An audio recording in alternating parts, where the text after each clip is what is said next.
हम मत्ती सुसमाचार अध्याय 7 और वचन 13 देखते हैं। मत्ती अध्याय 7 वचन 13।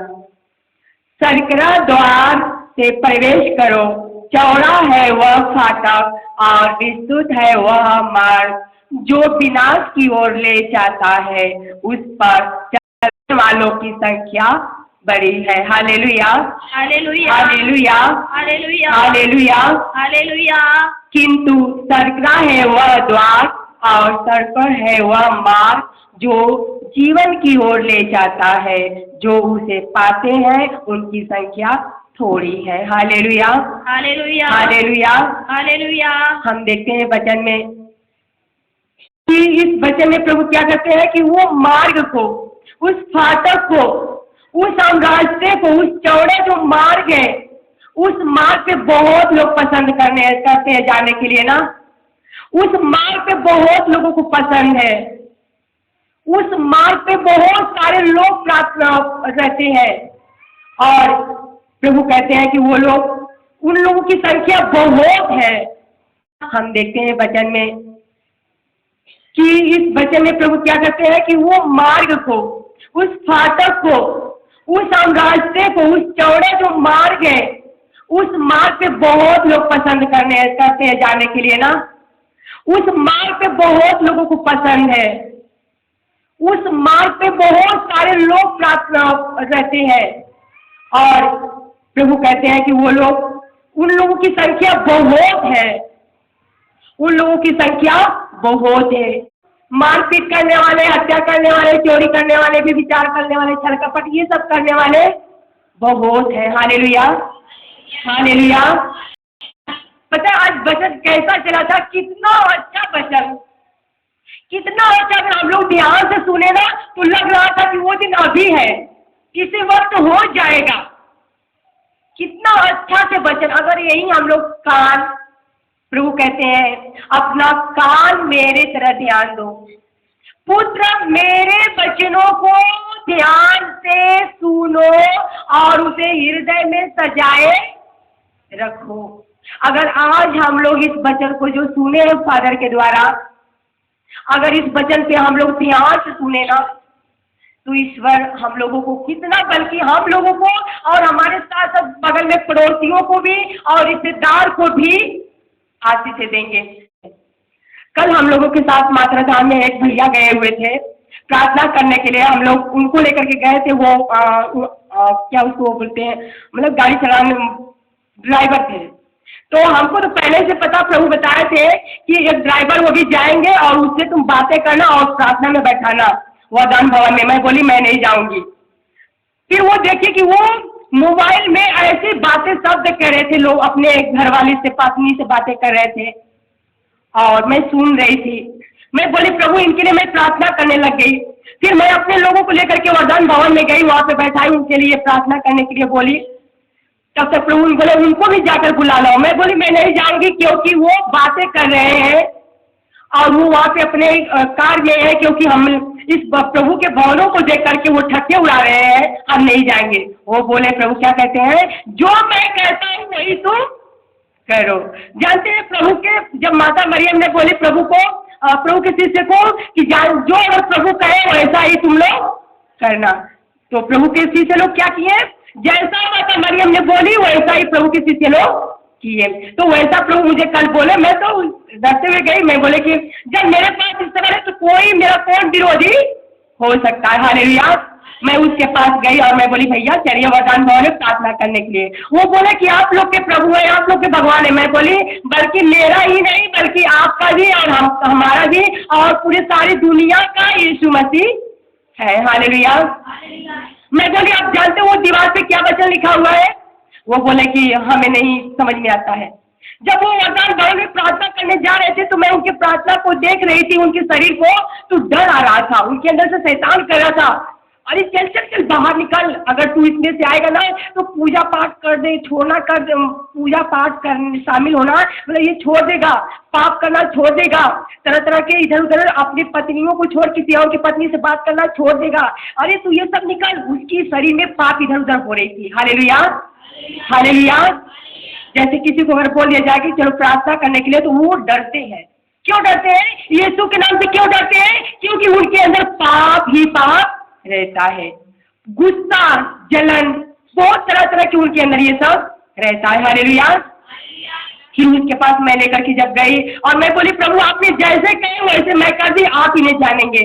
और मैं उनके लिए प्रार्थना करने लग गई और जैसे आशीष उनको प्रभु दिए और कुछ समय बाद हम लोग बाहर निकले। हमने बोले कि देखिए आपको मैं बताऊं कि प्रभु ने आपको जब आप वरदान भवन में जा रहे थे तो आपको डर लग रहा था ना? वो बोले हाँ मुझे डर लग रहा था। मैं बोली, वो कहे ये है कौन? हमने कहा ये यीशु है जो कि हमारे लिए सारी दुनिया के लिए पापों को उठाए अपने ऊपर। तो उन्होंने विश्वास, थोड़ी चंगा हो जाते हैं, रोगी चंगे हो जाते हैं। मैंने कहा हाँ विश्वास करेंगे तो। वो बोले ठीक है, मेरे गांव में बहुत रोगी हैं, मैं यहाँ पे ला सकता हूँ। मैं बोली ठीक है ला सकते हैं, बस विश्वास के द्वारा। हालेलुया। तो वही होता है, क्योंकि हमें शैतान ऐसे ही बहकाता है। हम पाप करें, शैतान हमें मजा दिलाएगा, खुश करेगा, अच्छा कर रहे हैं, हम उसमें बहुत अच्छे लगते हैं। मोबाइल में देखना, उसमें गलत तरीके से मोबाइल को चलाना अच्छा लगता है। किसी की बुराई को कान से सुनना अच्छा लगेगा, पैसे बर्बाद करना अच्छा लगेगा। यानी हमें सब कुछ अच्छा लगता है, पर कुछ ही दिनों का ये रहता है। Hallelujah, hallelujah. तो हमें इस सब के लिए, अगर हम जब प्रभु में आ गए तो हमें ये सब कुछ छोड़ना पड़ेगा। चोरी करना छोड़ देना चाहिए और बुराई करना छोड़ देना चाहिए। फालतू जो दिन भर लोग सोए रहते, कुछ लोग सोए रहते, कुछ लोग कहती है मैं प्रार्थना करने जाती हूँ, वचन सुनती हूँ, चलता है। ऊपर के कान हम देते हैं और अंदर के कान घर पे रखे रहते हैं। हालेलुया। जब फादर से वचन अगर पूछेंगे तो हम लोगों को क्या आता है? क्या हम लोगों को सुनाई देता है? घर के बगल के लोग की आवाज सुनाई देती है कि जो कि घर पे हुआ था वो चीजें सुनाई देती है। हमें क्या सुनाई देता है? हमें जब ध्यान में है कि हम लोग वचन को क्या सुनाई दे, तो हमें शैतान वो अंदर हमारे अंदर आता है, तो हमें वो वचन में घुसने नहीं देता है, बल्कि हमें ये छोड़ना पड़ेगा, हमें ये चिंता छोड़ना पड़ेगा। Hallelujah, hallelujah. अगर हम ये छोड़ेंगे, अपने आप को त्यागेंगे, अपना नींद को त्याग देंगे, अपनी समस्याओं को त्यागेंगे, अपनी इच्छा नहीं बल्कि ईश्वर की इच्छा को पूरी करेंगे, तभी हमारे साथ अच्छा होगा। ये तभी हमें स्वतंत्र हो पाएंगे, तभी हम स्वर्ग राज्य में प्रवेश कर पाएंगे। जानते हैं ईश्वर जब आएंगे बादलों के साथ, तो कौन लोगों को उठा लिए जाएंगे? जो ईश्वर के चुने हुए लोग रहेंगे उनको उठा लिए जाएंगे। और हम लोग क्या करेंगे?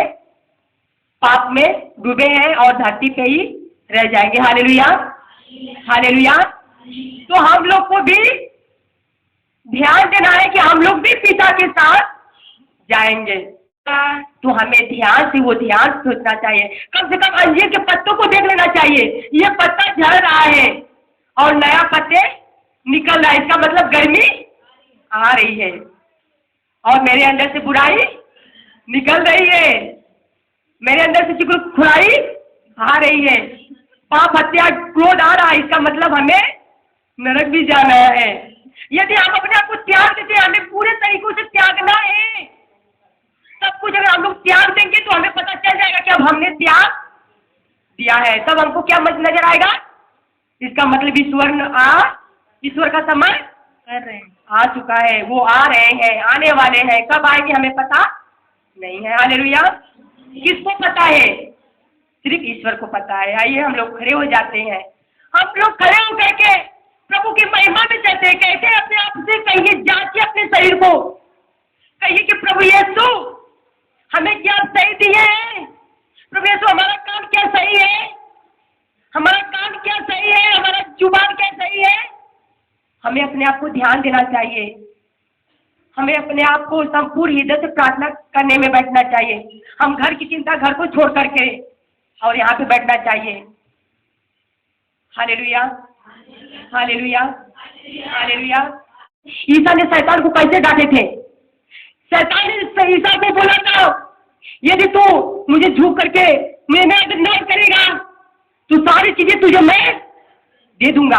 वाह, ईसा को कितना लालच शैतान दिया। वैसे हम लोग को भी शैतान दिलाता है लालच। यदि तू प्रार्थना छोड़ देगी ना तो तुझे मैं ये चीजें दे दूंगा। यदि तू प्रार्थना नहीं करेगी, तू कान में किसी और की बुराई सुनेगी ना तो मैं तुझे अच्छा लगूंगा। शैतान अच्छी अच्छी बातें सिखाता है, शैतान अच्छी अच्छी बातें सिखाता है। हमें अच्छी बात को जरूरत नहीं है। Hallelujah, hallelujah. तो हमें अपने पिता से मतलब है। पता है किसी कल वो लोग साथी बता रहे थे, वो भैया ने उसकी पत्नी थी, वो इतना पीड़ा में थी, इतना रो रही थी, इतना चिल्ला रही थी, उसका पति चिल्ला रहा था, रो रहा था। और उसने बोला, प्रभु तुम मेरे बेटा को नॉर्मल, मेरे पत्नी को नॉर्मल ही देगा, मेरा बेटा नॉर्मल आएगा। वो इसे चिल्ला रही थी और उसका नॉर्मल ही बच्चा आ गया। यदि आप लोग भी चिल्लाएंगे, आप लोग पिता के पास रोएंगे तो पिता आप लोगों को क्या करेंगे? आप लोगों को पवित्र आत्मा भर देंगे। आपका काम तो कल भी हो सकता है, पर ये वचन जो गया 9 बजे 10 बजे का टाइम, तो वो गया, अब वो दोबारा नहीं आएगा। कुछ लोग काम करने के लिए वचन छोड़ देती है, कुछ लोग काम कहीं रिश्तेदार जाने के लिए वचन छोड़ देती है। हम लोग तो वचन सुनने के लिए आते हैं ना, हम लोग वचन सुनने के लिए आते हैं। Hallelujah, hallelujah. हम लोग बुराई देखने के लिए नहीं आते हैं, हम लोग गंदगी देखने के लिए नहीं आते हैं, और हम लोग प्रार्थना करने के लिए आते हैं। तो हमारे तन मन से जब हम लोग परम प्रसाद के सामने जब सामने रहते हैं तो हमें पिता को देखना है कि पिता है। हृदय खोल करके रोइए और हृदय खोल करके प्रार्थना करिए, तब प्रभु आपके शरीर से वो गंदगी निकाल देंगे, वो चिंता निकाल देंगे। आइए हम लोग भजन करते हैं, आराधना करते हैं, वो वंदना करते, वो महिमा करते हैं। हम लोग ताली बजा करके, ईसा ने हमें ताली हाथ दिया है ताली बजाने के लिए, ईसा ने हमें शरीर दिया है ईश्वर की स्तुति आराधना करने के लिए। ईसा ने हमें इतना अच्छा से शरीर दिए हैं, और ये शरीर हम लोग कहाँ डाल देते हैं? बेकार में डाल देते हैं, चिंता में डाल देते हैं। Hallelujah, hallelujah, hallelujah, hallelujah, hallelujah.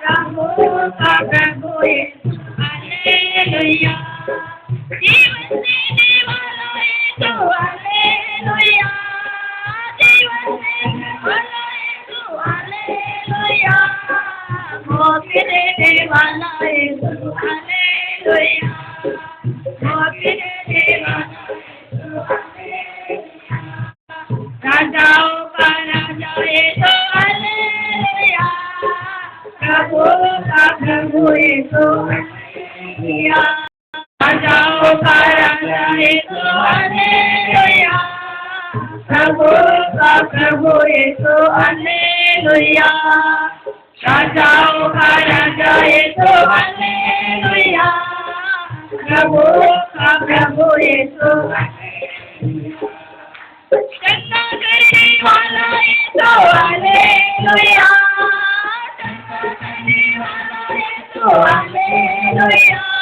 छुटकारा देने वाला यीशु हालेलुया, छुटकारा देने वाला यीशु हालेलुया, राजाओं का राजा यीशु हालेलुया, प्रभु का प्रभु यीशु हालेलुया। हम अपने आप को तैयार करेंगे, हम विश्वास करते हुए उस प्रभु यीशु की उपस्थिति को अनुभव करेंगे। प्रभु यीशु स्वयं हमारे बीच में उपस्थित हैं। प्रभु यीशु कहते हैं, जहां मेरे नाम पे 2 या 3 उपस्थित होते हैं वहां मैं उपस्थित होता हूं। और वही विश्वास और भरोसे के साथ प्रभु यीशु के सम्मुख, उसके चरणों में हम आए हैं, उसके स्मरण करने आए हैं, उसकी इबादत करने आए हैं, उसको धन्यवाद करने आए हैं और उसे प्रार्थना करने आए हैं। हमारी जितनी भी कमजोरियां हैं, हमारे जितने भी दुख तकलीफ हैं, उन सबों को प्रभु के चरणों में सौंप दो। उन सभी दुख, दर्द, पीड़ा, संकट को प्रभु यीशु के चरणों में सौंप दीजिए। प्रभु यीशु हमेशा हमारी प्रार्थनाओं का उत्तर देता है, हमारी पुकार की दुहाई देती है। प्रभु यीशु स्वयं अपने वचन में कहते हैं, प्रभु दुखियों को दिलासा देता है और उनके घावों को पट्टी बांधता है। प्रभु का स्वयं यह वचन चंगाई, शांति, मुक्ति और अच्छा स्वास्थ्य प्रदान करता है। प्रभु का वचन हमें कहता है, जिस तरह मां अपने पुत्र को दिलासा देती है, उसी तरह मैं तुम्हें सांत्वना दूंगा। प्रभु यीशु हमें सांत्वना देने के लिए आए हैं। प्रभु यीशु हमें अच्छे जीवन देने के लिए आए हैं। प्रभु यीशु हमें हर प्रकार की दुख तकलीफों से छुटकारा देने के लिए आए हैं। हर संकट विपत्ति से छुटकारा देने के लिए आए हैं। जो भी बीमार से पीड़ित हैं, जो भी शैतानी ताकत से बाधित हैं, बंधे हुए हैं, उन सबको छुटकारा देने के लिए प्रभु यीशु स्वयं हमारे बीच में उपस्थित हैं। हम उसी प्रभु यीशु की उपस्थिति का अनुभव करें। वह इस प्रेम प्रसाद जो रोटी के रूप में हमारे सम्मुख उपस्थित है, हम प्रभु यीशु को धन्यवाद देते हैं। आइए हम फिर से उसकी स्तुति आराधना करें। हालेलुया, हालेलुया, हालेलुया, हालेलुया,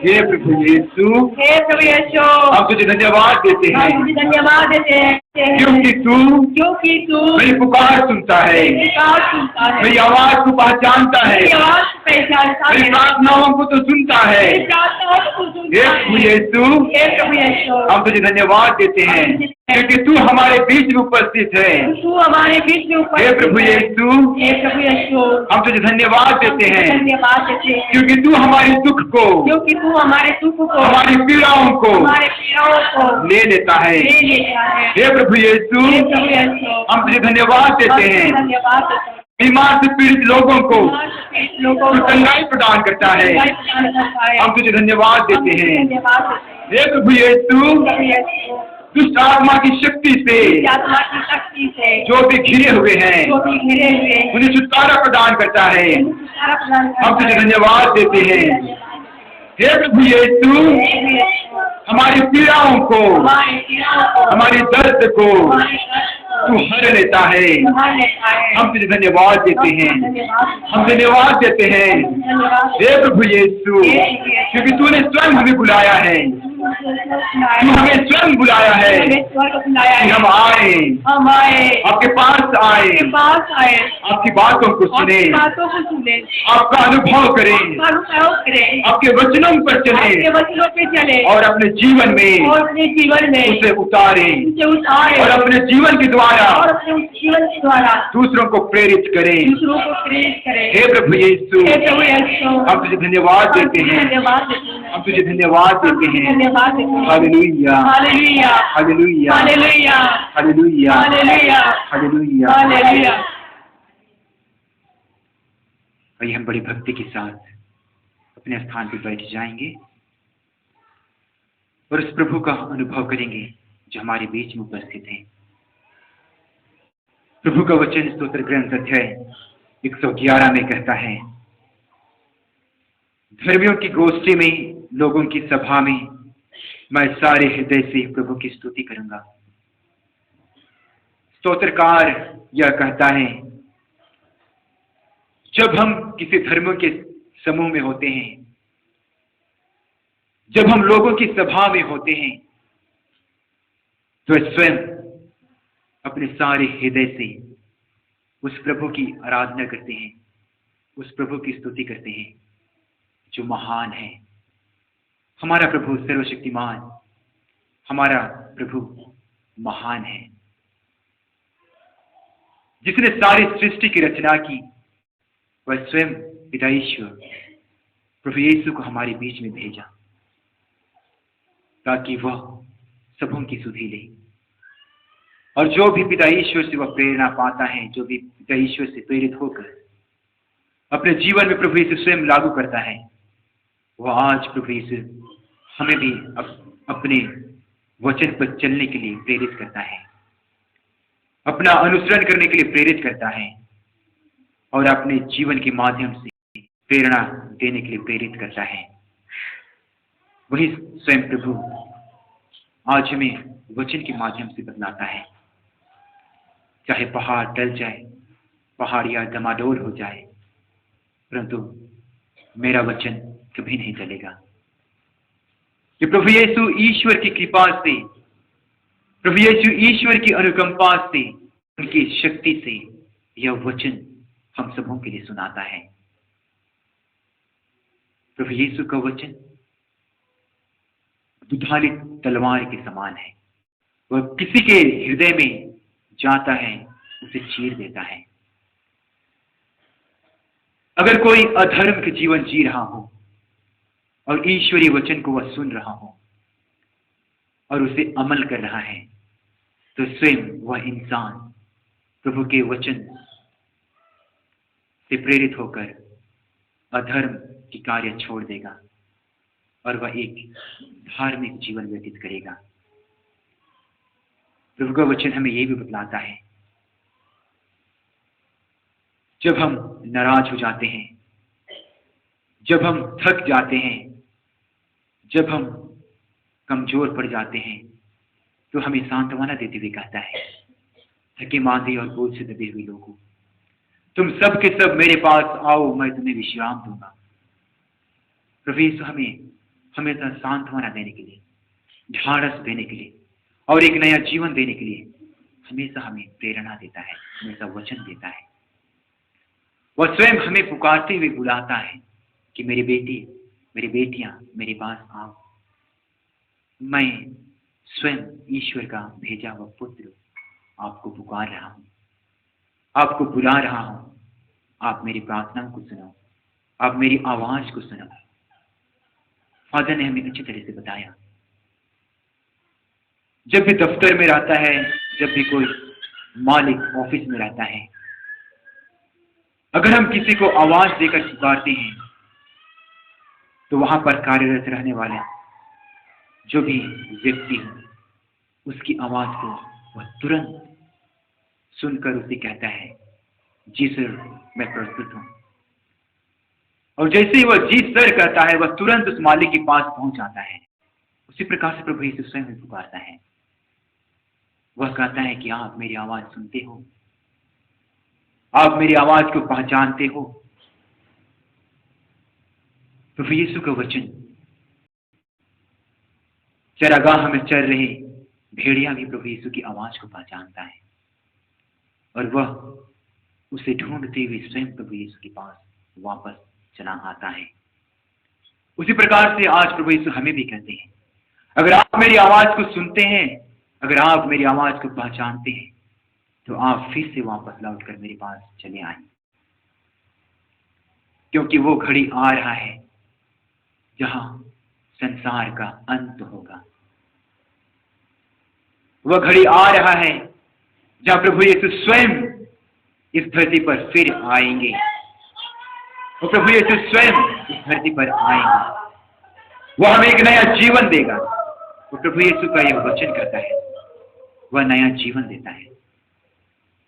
जो भी उसके वचन को सुनता है, जो भी उसके वचन को अमल करता है और विश्वास के साथ अपने हृदय पे, अपने मन पे, अपने कर्म पे, अपने जीवन पर जीते हुए व्यतीत करता है, उनका जीवन कभी भी नासवर नहीं रहेगा, उनका जीवन कभी भी मरेगा नहीं। प्रभु यीशु स्वयं कहता है, जो मुझ पर विश्वास करते हुए जीता है और जो मुझ पर विश्वास करते हुए मरता है, वह मेरे साथ पुनर्जीवित किए जाएंगे। आज के पहले पाठ जो दानियल के ग्रंथ से लिया गया है, वह पाठ हमें यह बतलाता है, उस पुनरुत्थान के बारे में बतलाता है। धर्मी प्रभु यीशु की संगति में रहेंगे और अधर्म करने वाले पीड़ाएं सहेंगे, तिरस्कृत होंगे।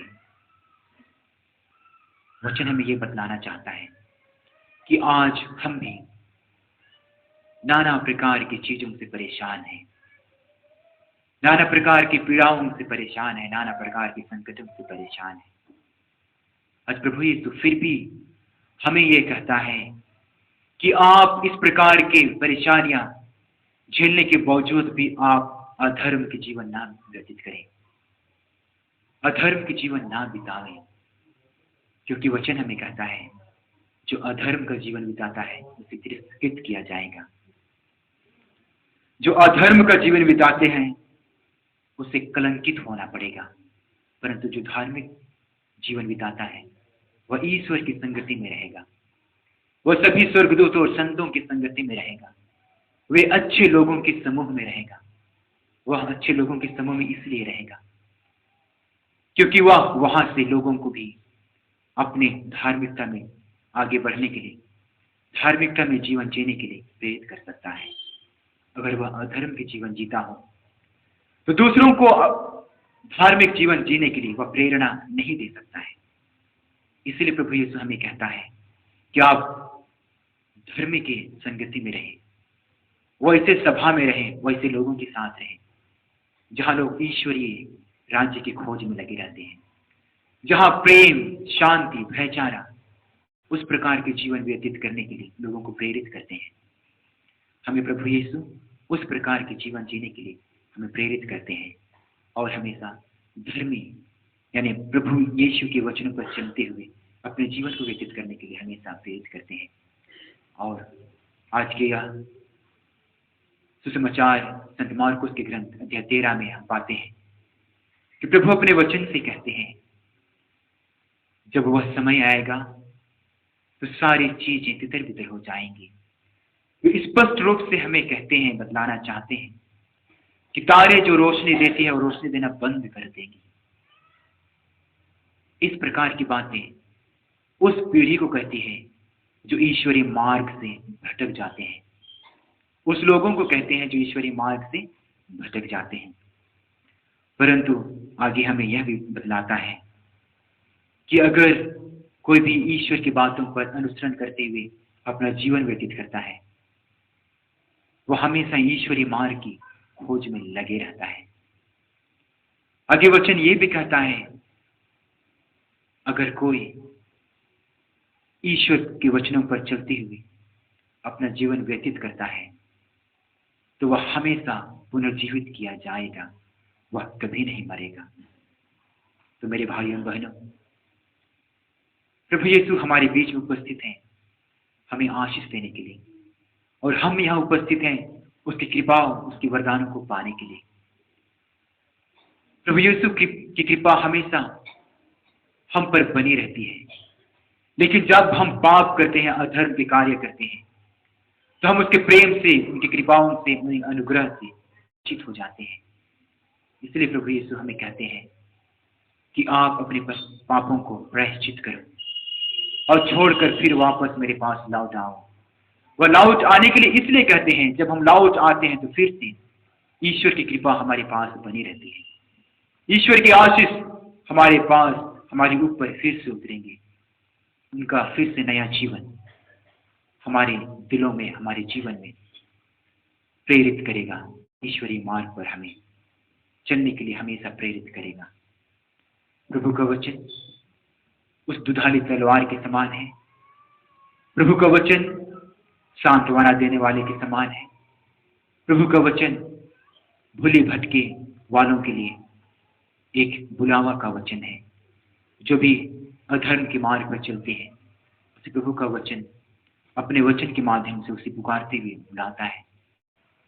जो भी इंसान हठधर्मी होता है वह हमेशा ईश्वर के पास आने के लिए नफरत करता है, पर ईश्वर हमें निर्मल, कोमल और दयालु होने के लिए, उदार दिल के जीवन व्यतीत करने वाले व्यक्ति होने के लिए हमें प्रेरित करता है। जब हम उदार दिल के होते हैं, जब हम विनम्र होते हैं, तो हमारे जितने भी गलतियां होती हैं, जितने भी पाप होते हैं, जितनी भी कमजोरियां होती हैं, उसे हम स्वीकार करके प्रभु यीशु को समर्पित करते हैं और हम फिर से एक नया जीवन जीना शुरू कर देते हैं। तो मेरे भाइयों एवं बहनों, आइए हम प्रार्थना करते हैं कि यह समय हमारे लिए ईश्वरीय कृपा का समय हो, ईश्वरीय वरदानों में भर दे। यह पल हमारे लिए अनुग्रह का समय हो, जो हमें प्रभु यीशु स्वयं अपने आशीष और कृपा से भरेंगे। प्रभु यीशु स्वयं हमें अपने अनुग्रह, अपने प्रेम, अपनी शांति से भरेंगे। तो आइए हम ईश्वर से प्रार्थना करने के लिए हम खड़े हो जाएंगे। हम खड़े होकर के प्रभु की स्तुति आराधना करेंगे। जब प्रभु यीशु स्वयं हमें पुकारते हुए कहते हैं, उस दिन और उस घड़ी के विषय में कोई नहीं जानता, परंतु पिता जानता है। प्रभु यीशु अपने आप को निर्बल बनाते हुए कहते हैं कि मैं भी नहीं जानता। और प्रभु यीशु स्वयं कहते हैं कि जितने भी दूत संत गण हैं वे सब भी नहीं जानते, केवल पिता ईश्वर स्वयं जानते हैं। आइए हम अपने दोनों हाथों को खुला रखेंगे, अपनी आंखों को बंद करेंगे और अपनी अंतरात्मा की आंखों से उस प्रभु यीशु को देखेंगे जो हमारे बीच में उपस्थित हैं। उस प्रभु यीशु को देखेंगे जो हमारे सम्मुख उपस्थित हैं, हमारे दिल में उपस्थित हैं। प्रभु यीशु कहते हैं, मैं तुम्हें एक नया जीवन दूंगा। और उसे नया जीवन को प्राप्त करने के लिए हमेशा अतुर रहना चाहिए, हमेशा ललायित होना चाहिए। प्रभु यीशु कभी भी किसी को मना नहीं करता है, ना वो कभी आने से मना करता, ना वह कभी किसी को अपना प्रेम, अपनी कृपा, अपनी दया देने से मना करता, क्योंकि वह स्वयं पिता ईश्वर से मुफ्त में पाया है और हम सबों को भी वह मुफ्त में देता है। वह कभी किसी को चुकाता नहीं, वह कभी किसी को ना कहता कि मैं तुम्हें ये दूंगा तुम मुझे इतना दो। प्रभु यीशु स्वयं अपने जीवन से सारी सृष्टि के पापों को हर लिया, हमारे पापों को हर लिया, हमें एक नया जीवन दिया। वही प्रभु यीशु आज हमें अपनी एक नई जिंदगी देने के लिए हमें यहाँ आए हुए हैं। आइए हम दोनों हाथ को ऊपर उठाएंगे और उस प्रभु की स्तुति आराधना करेंगे जो स्वयं हमें नया जीवन प्रदान करता है, जो स्वयं हमें एक नई जीवन देता है, जो हमारे पापों को छुटकारा प्रदान करता है, जो हमारी बुरी आदतों से छुटकारा प्रदान करता है, शैतानी ताकत या बंधनों से हमें छुटकारा प्रदान करता है। जो भी अधर्म का जीवन जीते हैं उसे धर्मी जीवन जीने के लिए प्रेरित करता है। आइए हम उसी प्रभु की स्तुति आराधना करेंगे। Hallelujah hallelujah hallelujah hallelujah hallelujah hallelujah hallelujah hallelujah hallelujah hallelujah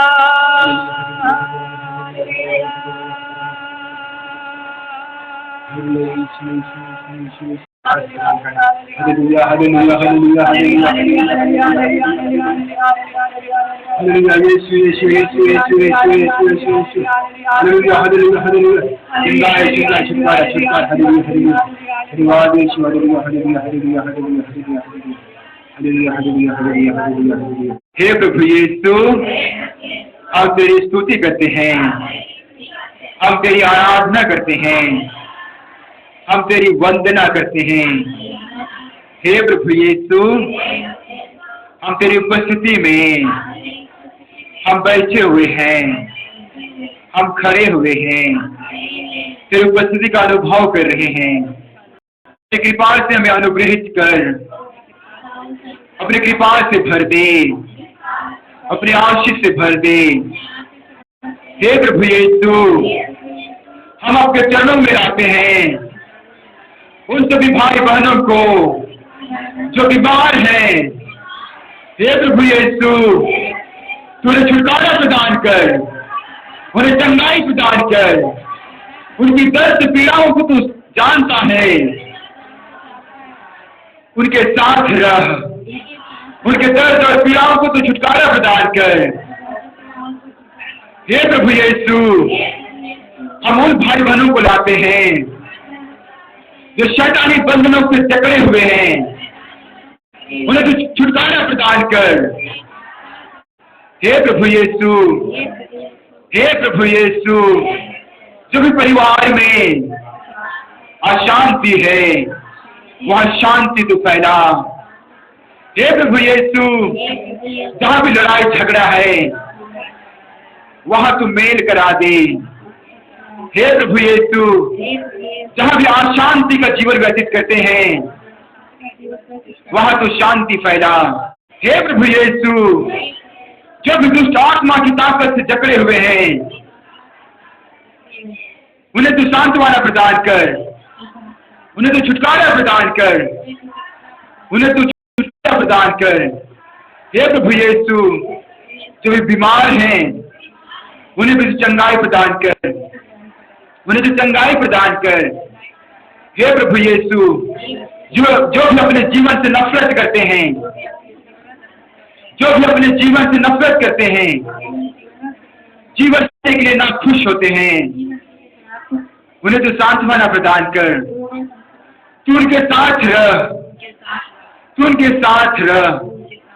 हे प्रभु यीशु, जो भी तुझसे दूर चले जाते हैं, हे प्रभु यीशु, जो भी तुझसे दूर चले जाते हैं उन्हें तू वापस तेरे पास ले आ, तू उन्हें वापस अपने पास ले आ। हे प्रभु यीशु, हम तेरी स्तुति करते हैं, हम तुझको धन्यवाद देते हैं, तेरी आराधना करते हैं। पिता नाम की जय जयकार करो, पिता नाम की जय जयकार, पिता नाम की जय जयकार करो, पिता नाम की जय जयकार। जय जयकार करो, जय जयकार करो, पिता नाम की जय जयकार। जय जयकार करो, जय जयकार करो, पिता नाम की जय जयकार। नाम की जय जयकार करो, यीशु नाम की जय जयकार। जय जयकार करो, जय जयकार करो, यीशु नाम की जय जयकार। जयकार करो, जय जयकार करो, यीशु नाम की जय जयकार। आत्मा नाम की जय जयकार करो, आत्मा नाम की जय जयकार। नाम की जय जयकार करो, आत्मा नाम की जय जयकार। जय जयकार करो, जय जयकार करो, आत्मा नाम की जय जयकार। जय जयकार करो, आत्मा नाम की जय जयकार। पिता नाम की जय जयकार करो, पिता नाम की जय जयकार। यीशु नाम की जय जयकार करो, यीशु नाम की जय जयकार। आत्मा नाम की जय जयकार, कृष्ण नाम की जय जयकार।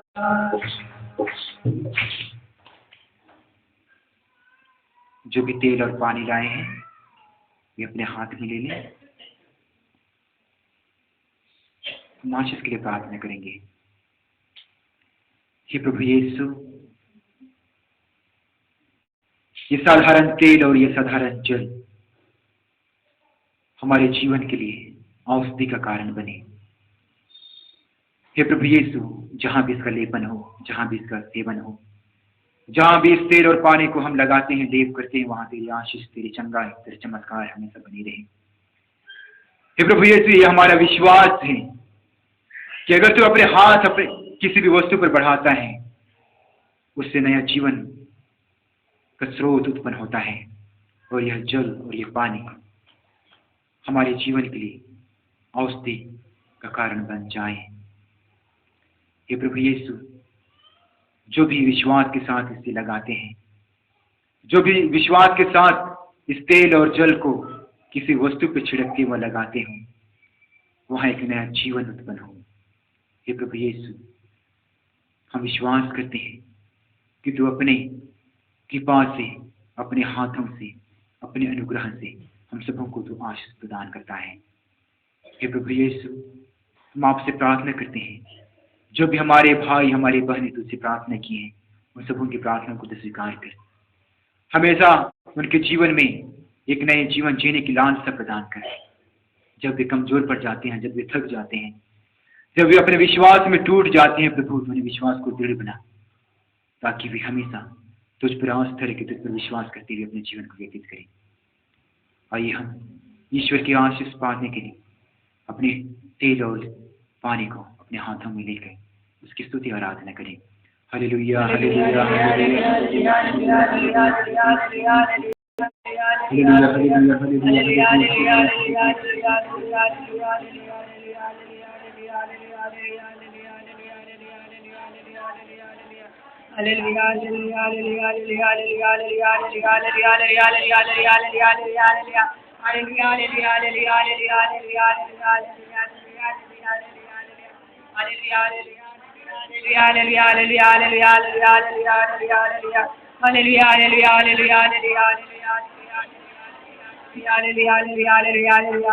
Hallelujah.